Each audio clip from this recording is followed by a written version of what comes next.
दोस्तों, जब महाभारत का युद्ध समाप्त हुआ और जब समाप्त होने के बाद जब कृष्ण और अर्जुन जब वापिस आए, तो अर्जुन बहुत ही खुश हो रहा था, बहुत ही चौड़ा बन रहे थे कि मैंने पूरे सबको वध कर दिया, जितने भी व्यक्ति थे सबको मैंने हरा दिया और हमने विजय पा लिया। और ये बात श्री कृष्ण से को मुस्कुराते हुए उन्होंने कहा। लेकिन कृष्ण भगवान सब जानते थे कि कौन मारा है और किसके बदौलत आप युद्ध जीते हैं और क्यों आप युद्ध जीते हैं। क्योंकि एक तरफ कर्ण जो बहुत ही बलशाली था और दूसरी तरफ अर्जुन जो उनके ही भाई थे, लेकिन गलत भावनाओं के कारण, गलत संगति के कारण वो गलत लोगों के पक्ष में था। लेकिन दोस्ती निभानी चाहिए तो कर्ण किस जैसा जो अपने दोस्ती के खातिर अपने भाई का भी साथ नहीं दिया, अपने भाई से भी लड़ा। क्योंकि दोस्ती का महत्व बहुत ही कुछ होता है और दोस्ती निभाने वाला चाहे तो स्थिति कैसी भी वो दोस्ती जरूर निभाता। लेकिन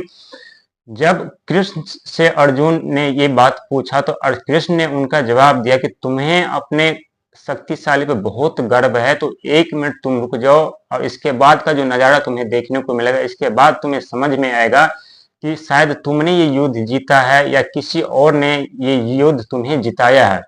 लेकिन जैसे ही भगवान कृष्ण ने अर्जुन से कहा कि ये रथ के ऊपर जो झंडा लगा हुआ है उस झंडा को उतार करके लेके आओ, और अर्जुन मुस्कुराते हुए, एक बार भी नहीं सोचा कि भगवान कृष्ण ये बात हमें क्यों कह रहे हैं, और मुस्कुराते हुए रथ पर से झंडा जैसे उतार करके लाया। और वैसे ही कृष्ण भगवान बोले कि दूर साइड होकर के दूर जाकर के खड़े हो जाओ। अर्जुन को कुछ समझ में नहीं आया, लेकिन बहुत कहने के बाद वो दूर जाकर खड़े हुए। जैसे वो दूर निकले, रथ पूरी तरह से बम सा ब्लास्ट हो गया। और ये सब देखने के बाद अर्जुन की आंखें नम हो गई। तब जाकर के अर्जुन पूछते हैं कि ये ऐसा प्रभु ऐसे कैसे हुआ। तब अर्जुन भगवान कृष्ण कहते हैं अर्जुन से, ये जो झंडा तुम लेकर आओ, ये स्वयं बजरंगबली हनुमान जी तुम्हारे रथ पे बैठे थे, और जितने भी तीर आ रहा था तुम्हारे ऊपर वो सब अपने ऊपर ले रहे थे। और दूसरा जो मैं तुम्हारे साथ बैठा था, वो इसके कारण तुम्हारा रथ पीछे नहीं जा रहा था, क्योंकि जब तुम बाण चलाते थे तो कर्ण का रथ काफी दूर तक पीछे चला जाता था, लेकिन जब कर्ण तुम्हारे ऊपर बाण चलाता था तो मुश्किल से 1 से 2 फीट पीछे जा रहा था। ये सिर्फ और सिर्फ ये झंडे के कारण यानी हनुमान जी के कारण ही हो रहा था। लेकिन जब ये बात अर्जुन को पता चला तो अर्जुन की आंखें नम हो गई और रोने पे वो मजबूर हो गए। इसके बाद जो बड़बड़ी का जो सर कटा हुआ था, जब भगवान कृष्ण ने बड़बड़ी से ये सारे सवाल पूछा